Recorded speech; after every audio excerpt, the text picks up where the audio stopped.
podcast today, this time with Professor David Hopkins from the University of Bolton. How are you today? Hello. I'm fine, thank you, Lyndsey. And thank you Fantastic. for inviting me to engage in this discussion. No, thank you for joining us. I think it's safe to say you've had a very wide, varied career over the last, well, let's not put a years on it, shall we not? Let's just say you've had a wide, varied career. I'm a lot, I'm a lot older than I look, Lyndsey, I can assure you. Absolutely. So I think I'm wanting to talk to you today is how all your career started, how your education was from sort of high school. How did you get interested in the areas that you progressed into within your career? So how was your education for you? So I'd like to go back to the beginning, really, and say a bit about my parents. Um, my father was born in a mining village above Swansea, and he was the only surviving child out of 7 confinements. So my grandmother was pregnant 7 times, but only my dad survived beyond 1 year.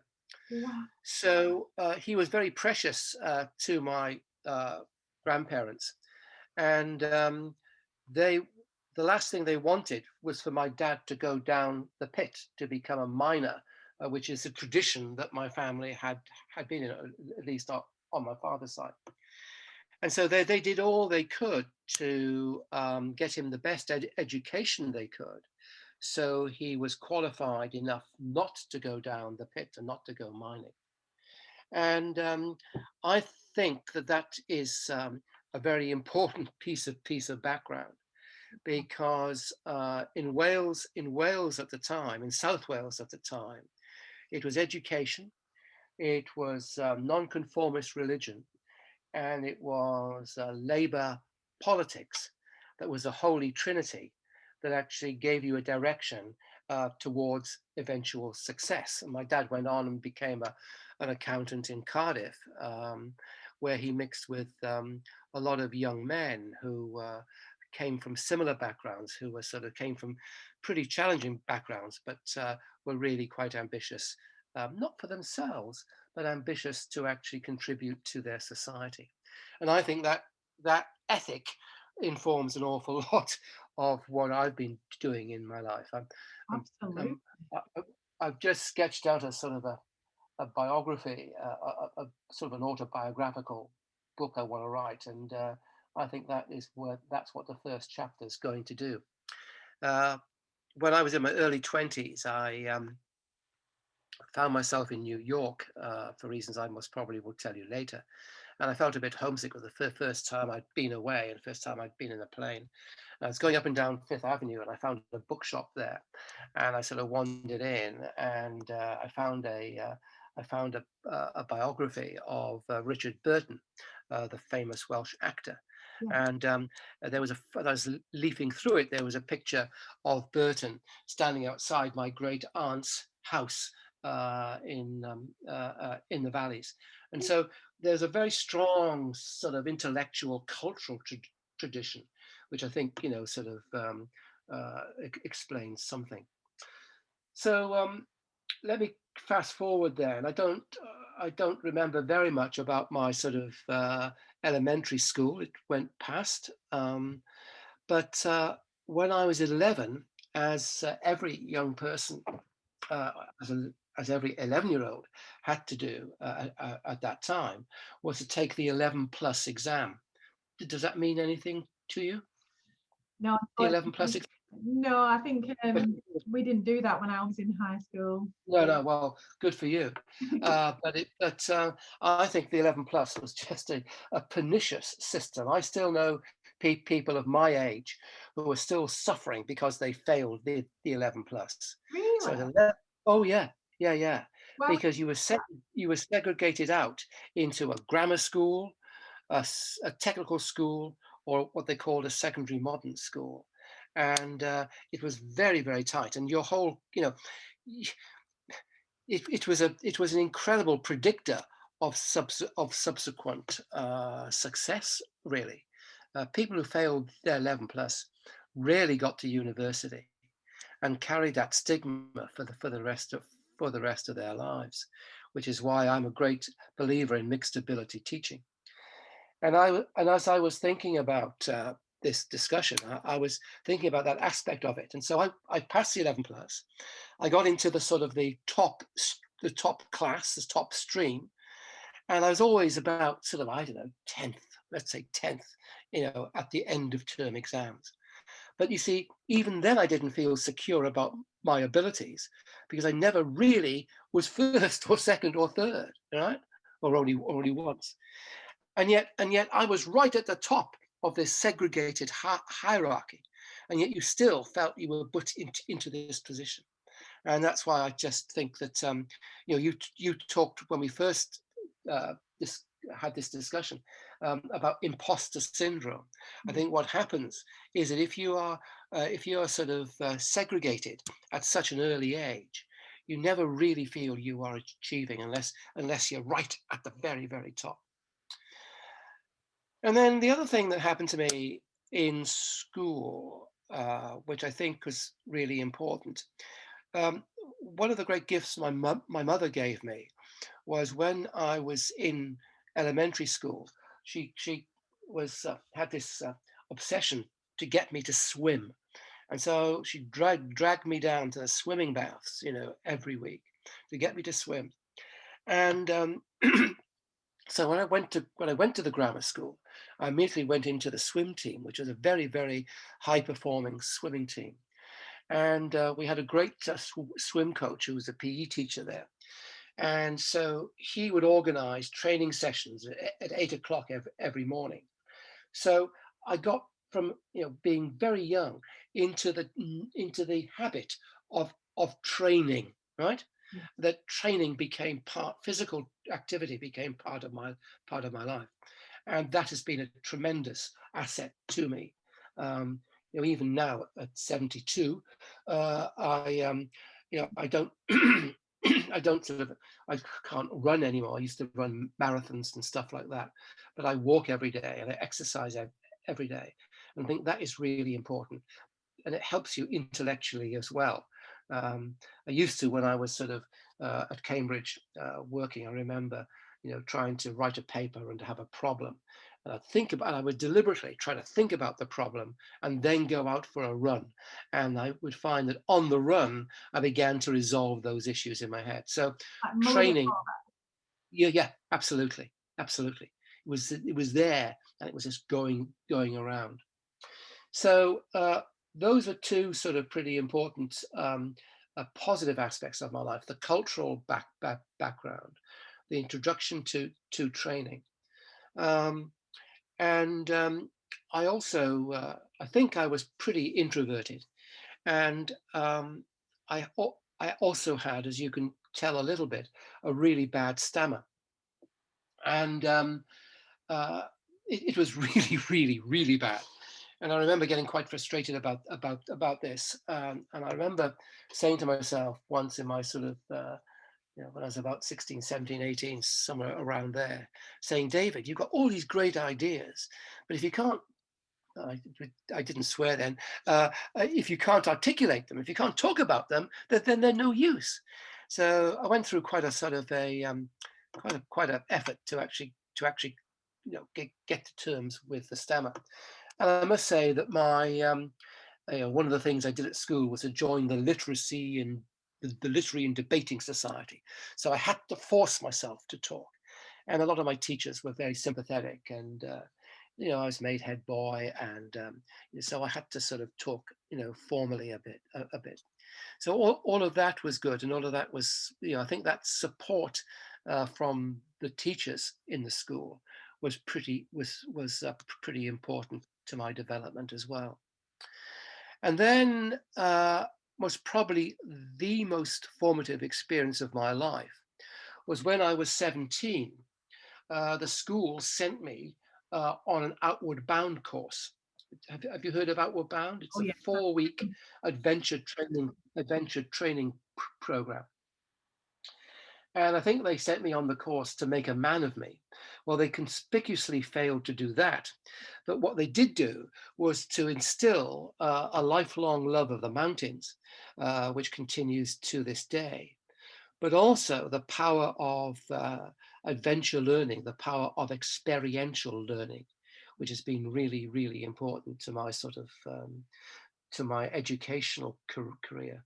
And it's sort of there where those two aspects of my life as an educator and as a mountaineer sort of come together.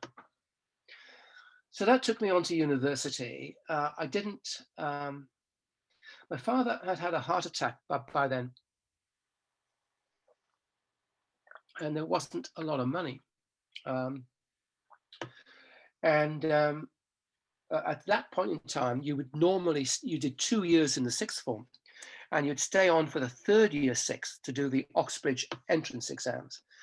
And I was quite keen to go to Oxford or Cambridge, but because of the family circumstances, decided not to, and went to Reading University, where I did a degree in politics, and again really tried to come to terms with my stammer. Because so I founded the Politics Society at university. So I had to go and meet all these MPs. I had to stand up in front of the university audience and talk. And it was just forcing yourself to do that gave me that sort of at least accommodation with the stammer. So that then sort of at university, that led to a sort of turning point in my sort of life, I suppose, because having been on the Outward Bound course, I sort of started rock climbing in my own personal time. And I also went back I was fortunate enough to go back to do an extension course at Outward Bound, and then they asked me to come back as an instructor. So from my first real job when I was 19 was as an Outward Bound instructor in the Lake District. And being put into that position quite early was a pretty powerful influence on my life as well. So coming into my third year at university, I had sort of felt I wanted to do research into politics. I remember I was being really interested in the politics in Kenya at the time. I wanted to do a master's degree in that. And sadly, my father died. He had another heart attack and died in the November of that of my final year. So I ended up by doing not very much work in that last year, and I emerged with a relatively mediocre degree, and there certainly wasn't any money then when my father died, so that any prospect of doing research had gone out of the window. But I discovered a course which was paid for the government, and you got a grant, and you could climb for the whole year. Oh, wow. And this course was a PGCE in outdoor pursuits at Bangor University. And so that enabled me to survive financially for the year, but also I was able to climb a lot, got into a very strong climbing community, and began to do some of my basic sort of climbing certification at that time. So you can see my life. Is this the sort of thing you wanted? Absolutely. It's interesting to see you now and to read what your biography is. Yeah. It's amazing. It's so interesting. But I'm interested in how it all started and to listen to the impact factors of how your path has actually changed. Where would you be, if God bless your father hadn't died? Would you have gone to Oxford or Cambridge? What would you have done? It's amazing to think that what's happened along the ways. I know. And I think one of the lessons is that you've got to maximize the situation in which you're in. Yeah. And just listening to you talk, I don't sit here now and think you have a stutter. It's not recognizable to me, but to think of you throwing yourself in there, forcing yourself to talk, I can't imagine an awful lot of people doing that. It's commendable, and I also thinking of what I've been told by other people who have done podcasts with me. Their experience of school at that time, especially if they were slightly different, was quite terrible. So to think all those years ago of you having something quite different in school, but you still got the support from your teachers and you were still pushed and pressed. It's interesting to know how why that happened. Was it because you were so smart that they just sort of kept pushing you, or? No, I don't know, and it would be nice to actually ask that question. Everyone has passed on now, but it'd be nice to ask that question. I wonder But if I think it's in you. I was very fortunate.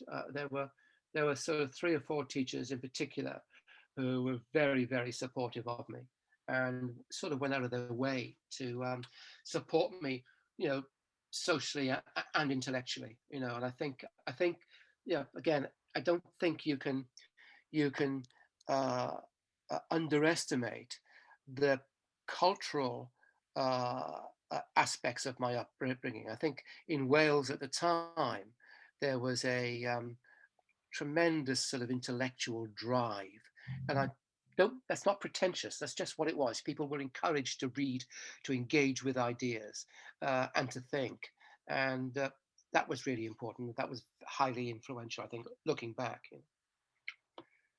Yeah. So I oh, there's a very nice anecdote. Can I just tell you an anecdote? It's Yeah. just really nice, which actually sort of underplays what I've just been saying. My godfather was a man called Dilwyn Evans, and he was a bit like my father. Came from very, quite an impoverished background, not from the mines, but from the country.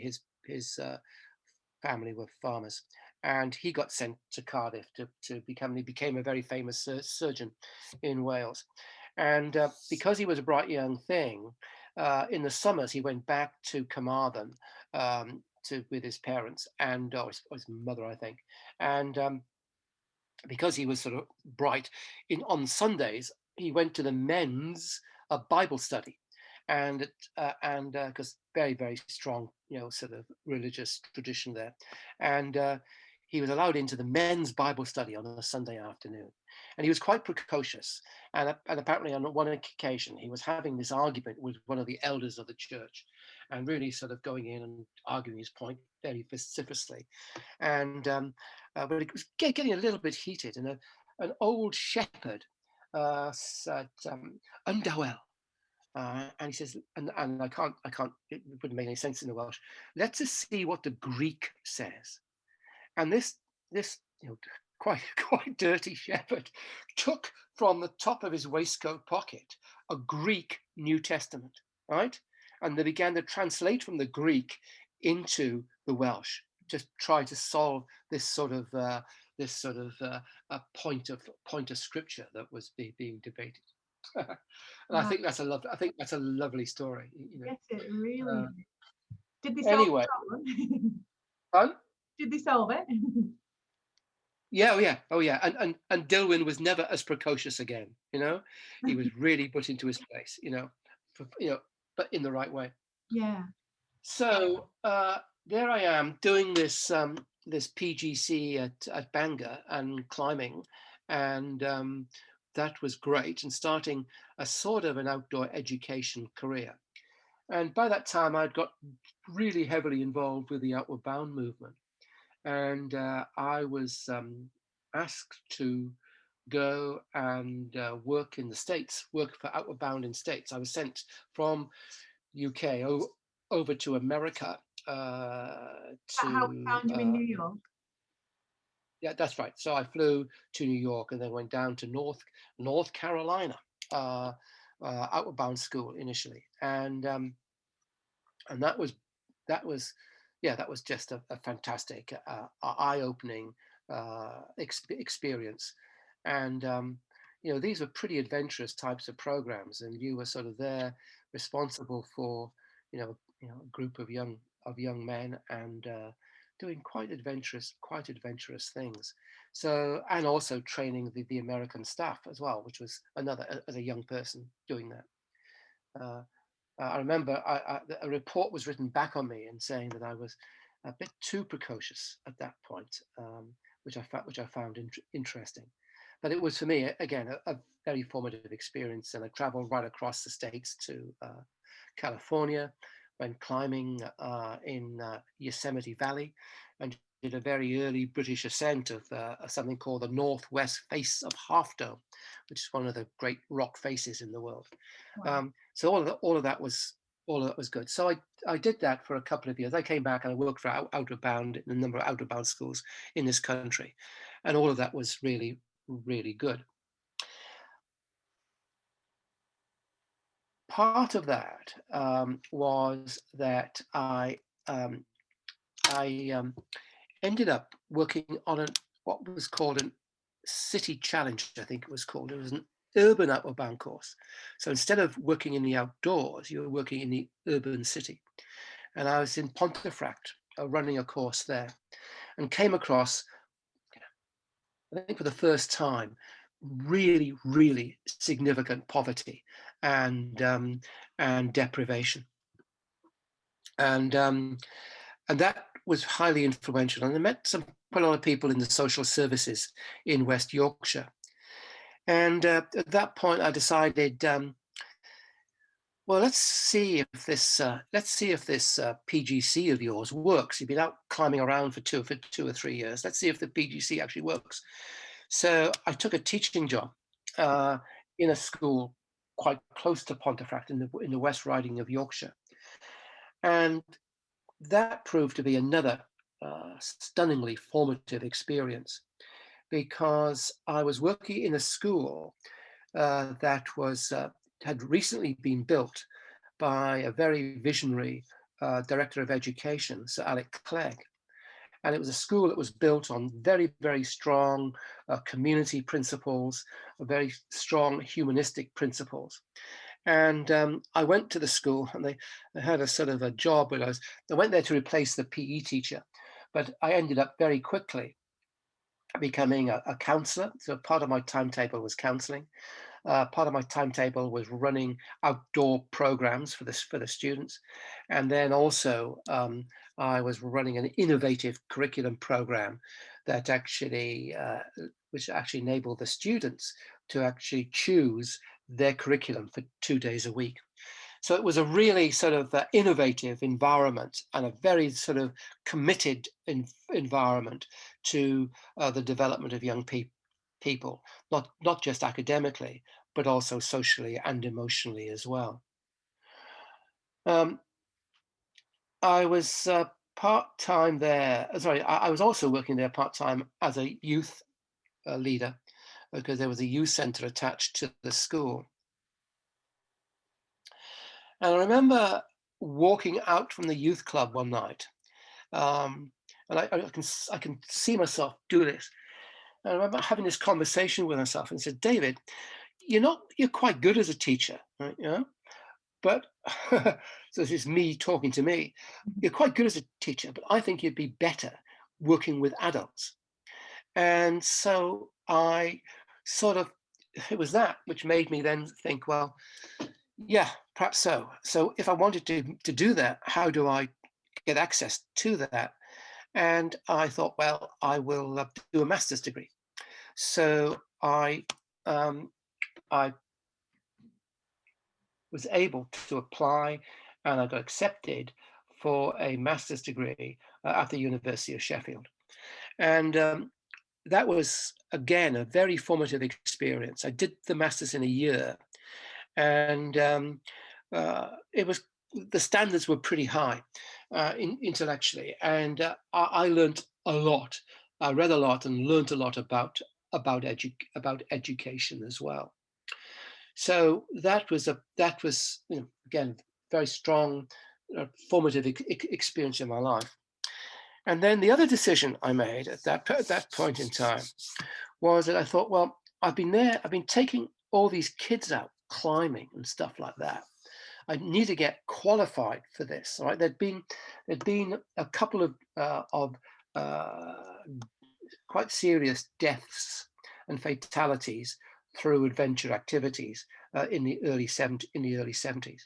So I said, I've got to get myself qualified. And I think this is characteristic of me as well. What is the best qualification you can get, right?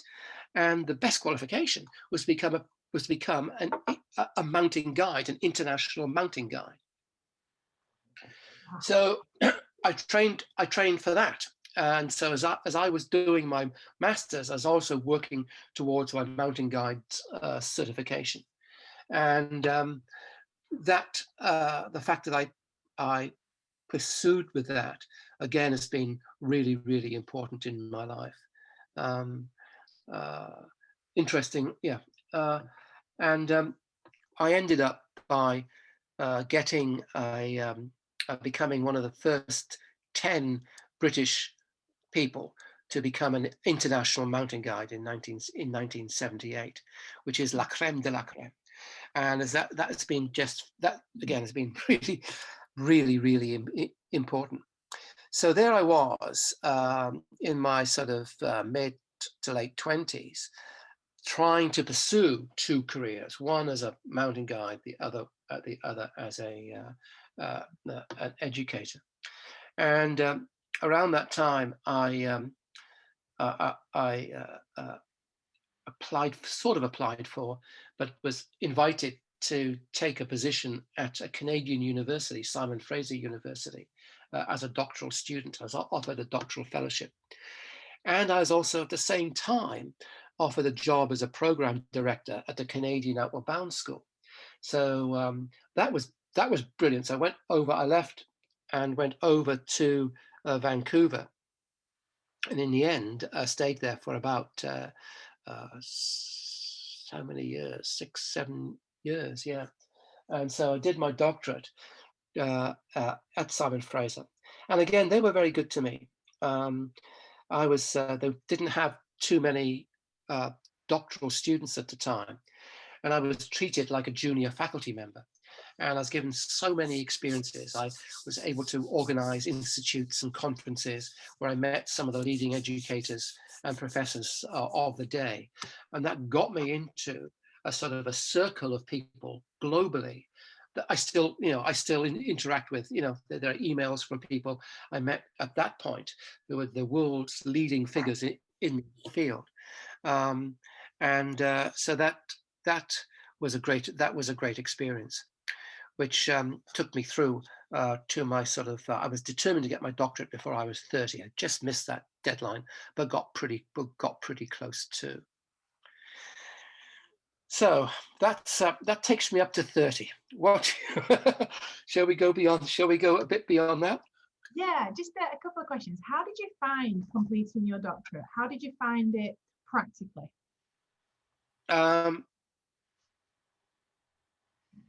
Well, it's quite hard. It's quite hard work, and it's got to be hard work.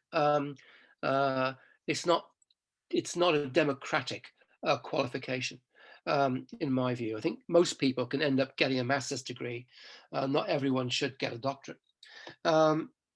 I found it well. The first thing that was good was that I was employed as a research assistant on a major research study.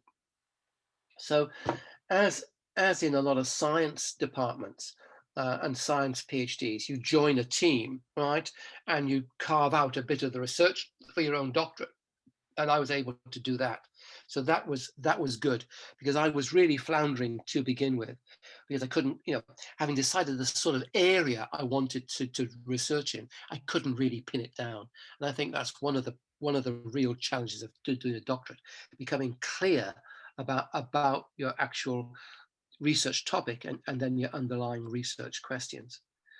And then it became a bit of a slog, really, because I was lucky because I was gathering data on this project, and again, I was working with some outstanding academics on that, and so they were quite supportive. And then it got a bit lonely then towards the end, when you have to actually sort of just sort of begin to write. I remember just taking, how long did I take? A month? Where I wrote my thesis in a month. I just sat down and wrote every day. But having collected all of the data, having thought it through, I just sat down and wrote, and I find that a good technique. I first did it. I first did it with my master's degree, and did it with the doctorate, and then subsequently with books I've written. You do all the research, and then I just sit down and write from page 1 to page 300, and that, I think, enables you to keep that narrative flow going through, rather than it being too bitty. I know you said that you roughly had the area of research that you were interested in, and you were then able to pin it down. How did you come to what area you wanted to research?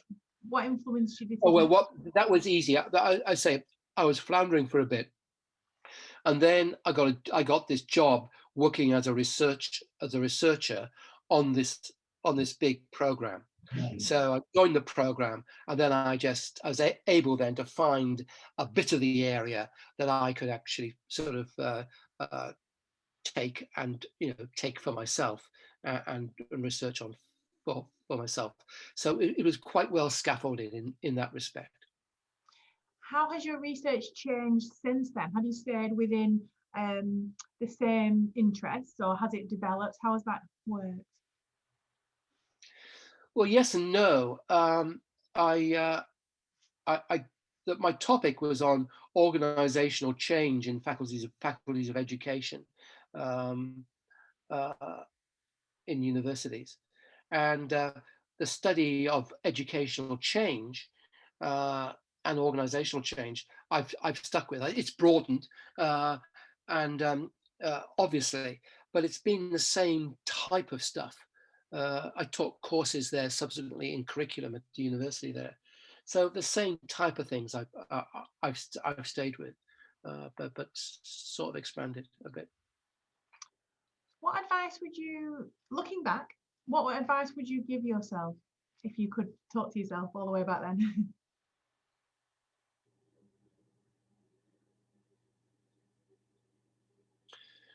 Well, I don't know really. You mean in the doctorate, or in my my undergraduate work? I don't think so really. I think as a young, in school, I would have tried to be a bit less introverted, a bit more socially, uh, a bit more socially assertive. Um, I think I may well have stayed on to the third year, sixth, and tried to get into Oxford or Cambridge. I think I would have most probably done that. I think there are a lot of advantages that come with that. I subsequently taught for 11 years at Cambridge University, but there's something that comes with having a first degree there, which is gives you, gives you quite a springboard to other things. Yeah. What do you think it is that has given you this sense of needing to achieve? I think that's the message. Oh well, yeah. Well, that's interesting. Well, I think it may well be the stammer, and yeah, I get it may well be the stammer. It may well be that that sort of Welshness, I guess, as well. I think I think that cultural dimension is quite important. Yeah. How much has your father's ethos influenced your formative? Well, I think so. The sad thing about my father was that he was, I guess, what you'd call a workaholic. So I learned to work hard with, seeing him. But we never really built we were beginning to build a relationship, uh, sort of when, from when I was about 16 or 17 onwards. So we only had a couple of years to do that. Because he was just working all the time. Yeah. You mentioned right back at the beginning about how you would have an idea, then go for a run and come back and then act on it. And then you talked about the swimming being quite important in influencing you. How important do you think that is to kind of combine the two when you're going through education and looking at research, to have sort of the time to have downtime as well? Yeah, yeah, I guess so. I haven't had a lot of I haven't had a lot of downtime in my life. I guess the downtime I've had, I've either use it to go climbing, or try to spend as much time as I could with my kids. Uh, but yeah, I think the principle of it is really good, and there was a very well-known academic in Cambridge called Tony Giddings, and Tony would sort of teach in Cambridge in the in the autumn term, and then would just always take the spring term off, and go to America and just write in the States, And I think I should have been more. I think I should have been more disciplined in doing that, but I've done pretty well, I think, on those things.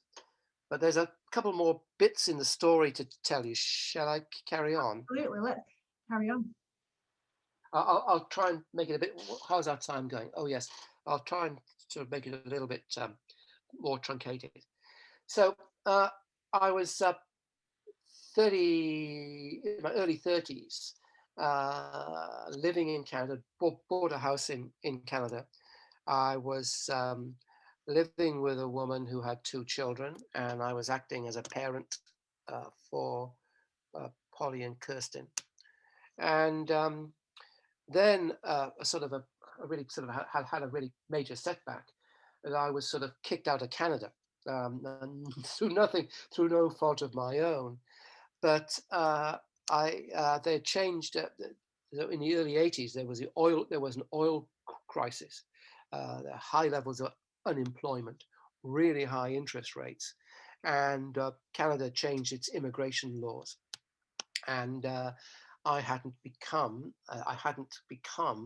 a Canadian citizen, or got landed immigrant status, because it was just so easy to stay there. Once I got a job, well, once you were offered a job, you got a work visa. So I just kept on doing that, which was a mistake. So I didn't take care of myself in that respect.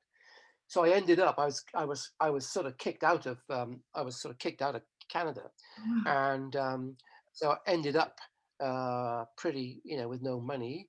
I went and lived with my mum for 6 weeks, and then was lucky enough to get a job um, in a college in South Wales. And what I did when I was there was to really, really, really apply myself to my writing my research and to doing research. All right. So I published. One of the good things about going to a North American university was, from the very day I entered it, it was publish or perish. Right. Right. And and that has stayed with me all the time. I don't know whether you can see, but I don't know whether you can see my bookshelves behind me there, but the bottom shelf there are all the books I've written, all right? And then the books I've edited behind there. So that really stayed with me. So I wrote and got well published. And then 2.5 years later, a job came up at Cambridge University, which I applied for, and was offered it. And so I moved from the lowest performing higher education institution in the country, the lowest performing, to the highest performing in one single bound.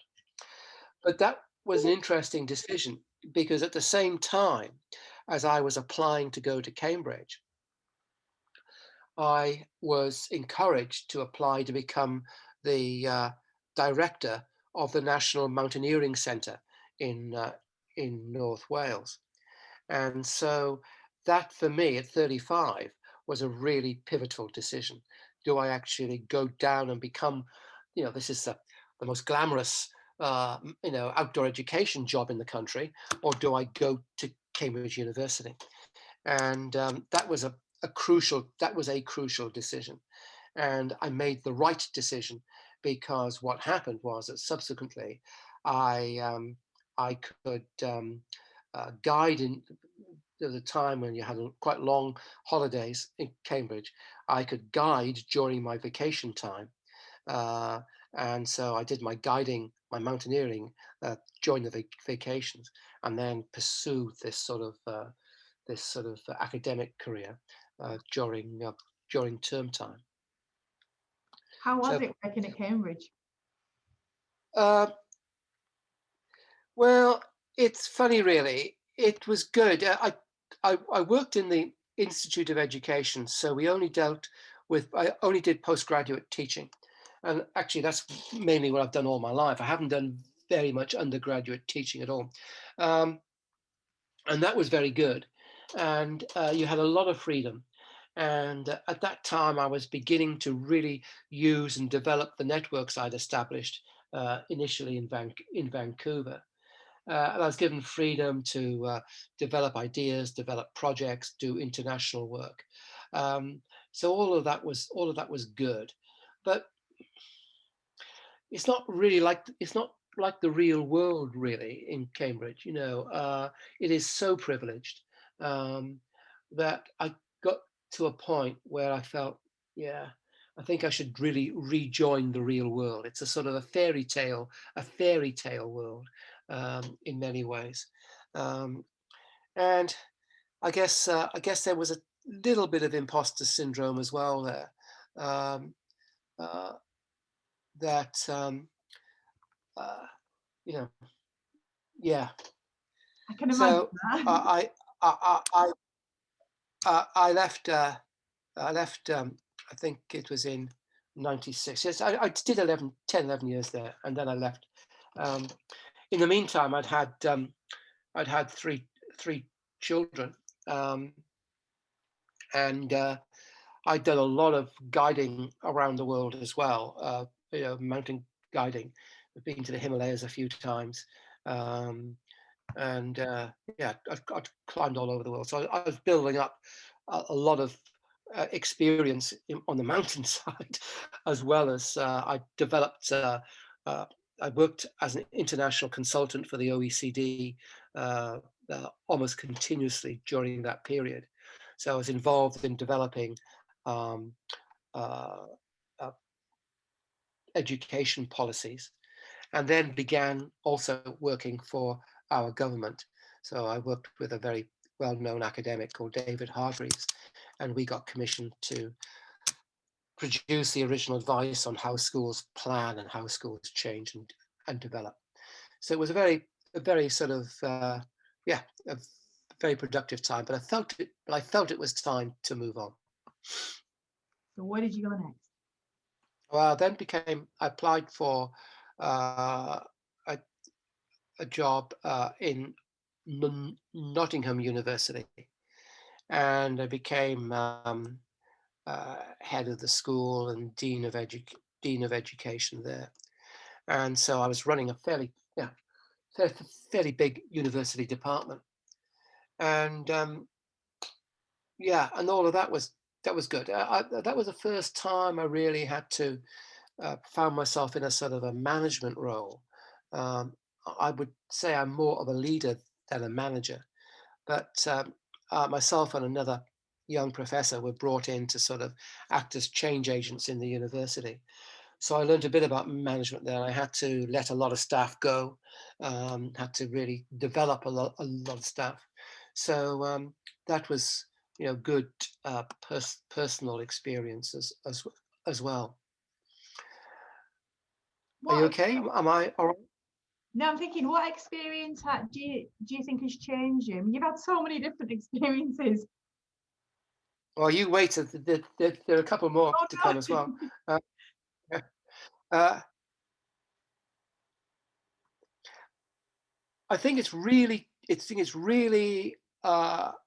and what I guess I'm quite proud about is that those values that I talked about early, about experiential learning, about adventure, about becoming a powerful learner, all of that stayed with me. All right, and I was taking those original ideas, but developing them in different contexts.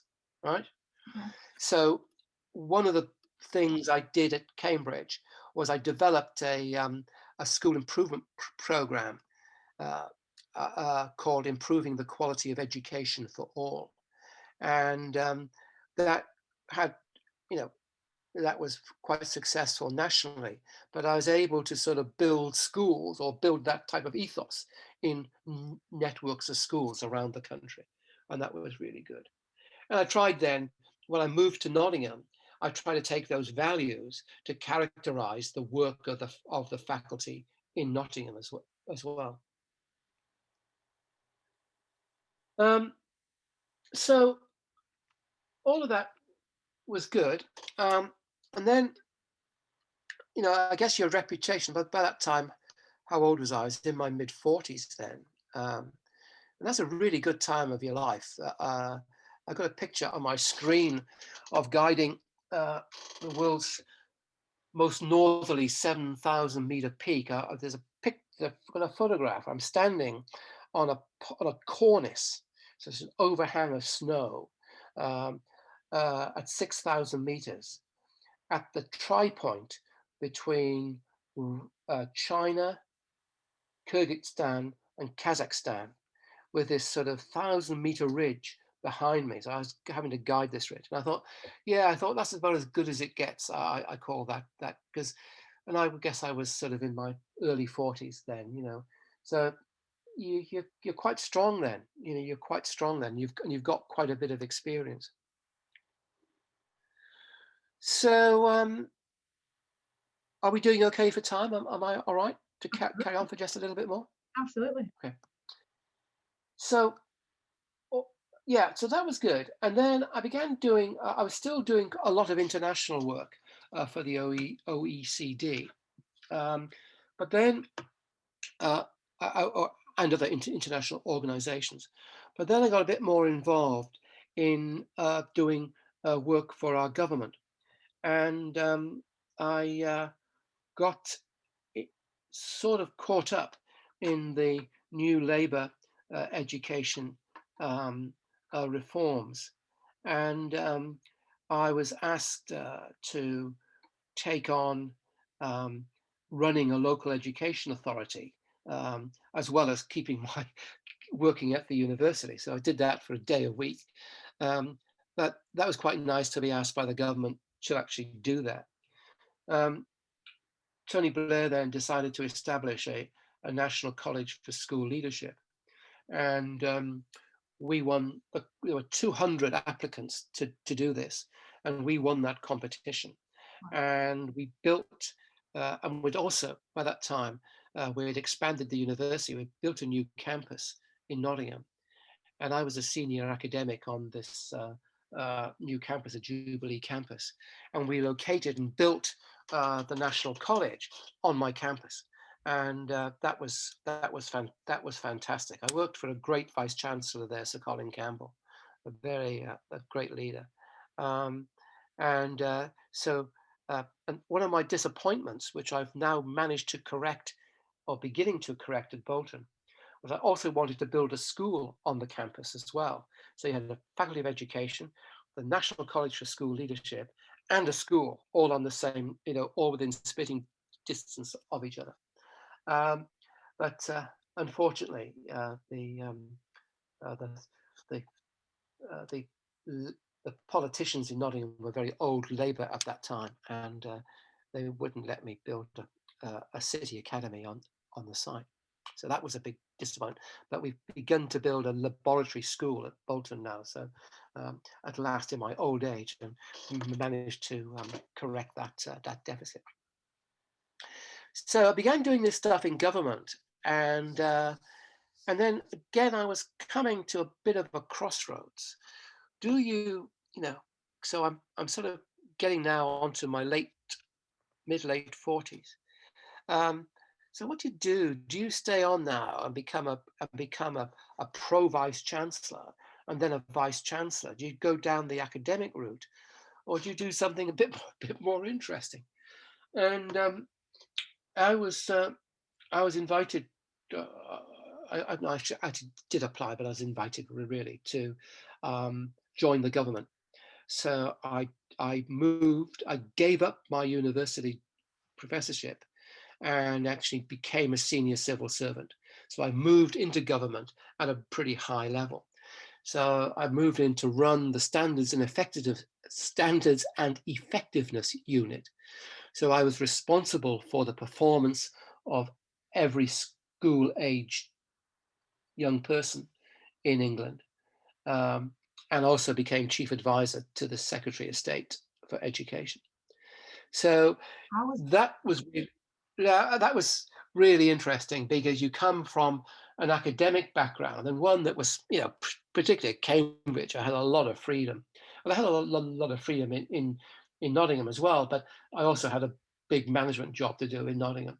So, but to move, out of there into government at a very high position. So you're interacting with ministers and the Prime Minister on a regular basis. So my learning curve in my early 50s went just shooting up, and it wasn't always a very sort of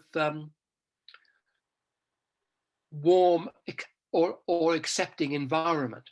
There was a lot of resentment that I'd come in, because a lot of these civil servants had just came up, from, they came out of university, went straight into the civil service, and then began to sort of climb the greasy pole. So there was a reasonable amount of resentment. Also, the skill set required of a civil servant wasn't, I didn't have those skills, and they played some pretty dirty. Quite a lot of them played fairly dirty tricks on me, I must say.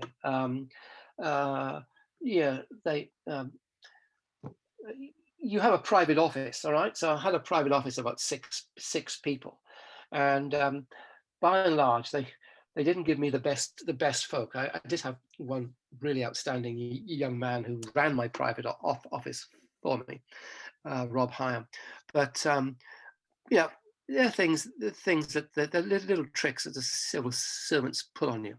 But I did get on well with my ministers, and I had by and large, I had a fantastic group of ministers I worked for. So Estelle Morris was my first Secretary of State, who was a teacher, and then became became a Labour politician, and then Secretary of State for Education.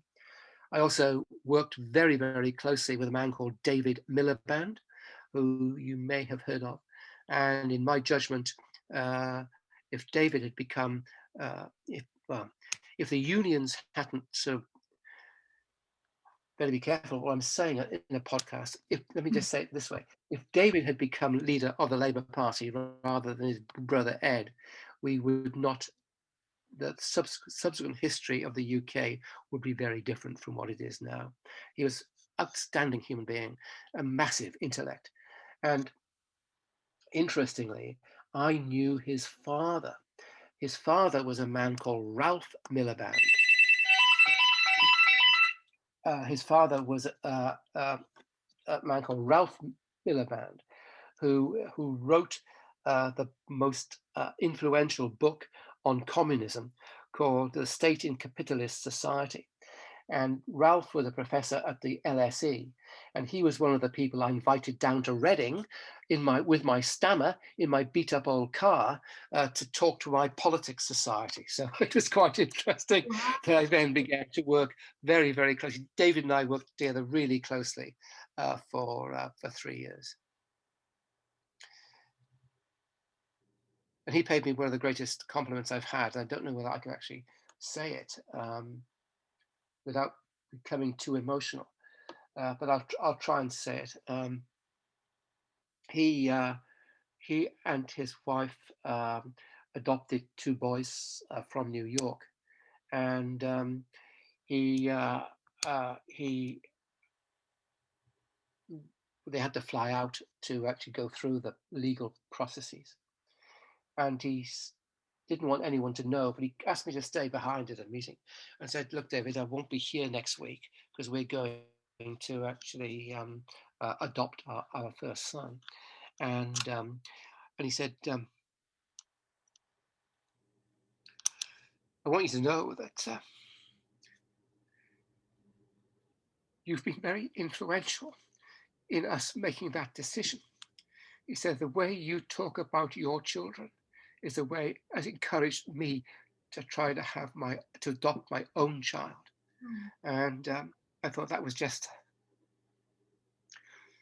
but that's the type of person he is. I heard him on the radio the other day. Of course, he runs now this international organization for refugees. And I'm just hoping that at some point he'll come back into the global arena, and take over a job at the UN. Heavens above, we could do with someone who runs the UN properly. So yeah, so a very steep learning curve. And again, you learned a lot of tricks, to be, I tell my students, I won't tell this story now, but one of my jobs was to go in every year to the sort of number 10 to the cabinet room and present the exam results for the school system to the Prime Minister and the cabinet. And I remember one occasion having a really robust argument with the Prime Minister, with Tony Blair, and it became a real one-to-one argument. And I just think back at it and thinking, wow, those are great. It's great to have that. And I got on very well with Blair. I'm a great admirer of Blair, despite everything. But just to be able to hold your own in those situations is really good. A little stammering boy from South Wales. It's an amazing story. It's absolutely amazing. Yeah. Twists and turns, and I feel speechless right now. That's such a lovely comment from Mr. Miliband to you. I mean, what an accolade. Wow. So that, I've got the other thing I'm quite pleased about. I managed to guide on Mount Everest while I was a civil servant. And I took 13 and a half days leave and managed to get to the North Col of Mount Everest and back with my eldest son and my clients in that period of time. Just so happened it was sort of, there were a lot of bank holidays, Easter. So I took the Easter bank holiday and then the Whit bank holiday and managed to put that together. So I was able to get away for 13. So I only took 13 and a half days leave and managed to get and guide to the North Col of Mount Everest. And at that time I was working a lot with a charity for people who are who have a mental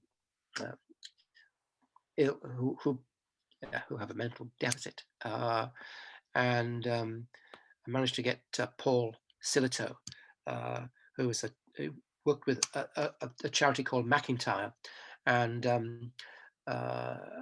Paul lived and worked in the charity, but he had this real enthusiasm for climbing, and I taking him climbing all over the world, but he wanted to climb Everest. Didn't think we'd get to the summit of Everest, but to get to the North Col of Everest, which nowadays is regarded as being a mountaineering objective in its own right. And that was a great experience, because I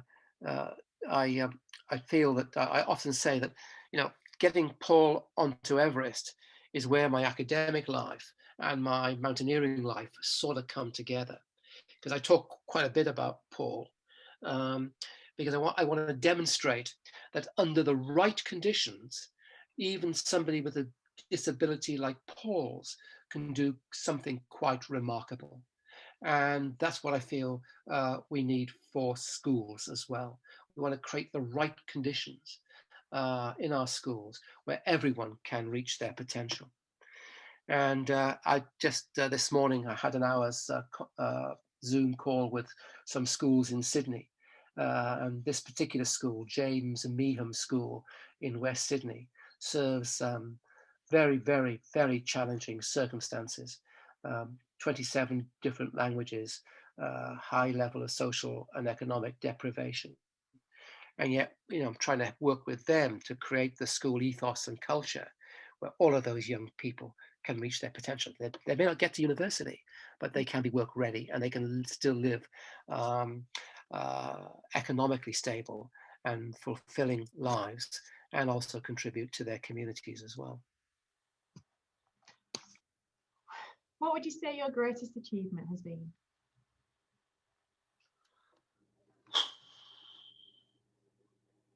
I don't think it's just surviving and trying to do your best as you sort of trying to do your best as you get as opportunities present themselves. So I think I am recognized now as being one of the leaders in globally in my area of work, and to have that type of recognition is to have that sort of recognition from your colleagues is really sort of reaffirming. Yeah. What advice would you give to me, somebody who has just started out on her PhD journey? Take your time to get it right, okay? The building blocks for the PhD, I think, are really important. Getting the foundations of the PhD absolutely right, and to talk to good people about it as well. All right. So search out the best people in Bolton. Search out the best people in your area. So get to know folk who are the leaders in your own area, which is what I did in my PhD. That stood me in just massive good stead for the rest of my life, right? So get that advice, get the building blocks into place. And then I think you then want to publish as soon as you can, all right? Establish an academic reputation and track record. I think those are the two bits of advice I could give you. That's amazing. Well, thank you. I think we'll end it there if that's okay. That's just been so interesting talking to you. What a journey. I think I've got so many questions about every stage. We could be here for about 3 hours. That's a real amazing stop tour for us. Thank you so much. Okay. You take care. Really nice to talk with you, and thank you for the invitation to doing it, Lyndsey. And all the best in your PhD as well. And feel free to give me a call if you want to bounce some ideas off me as well. I'll be happy to do that. I will do. Thank you. Okay. Take care. Bye-bye.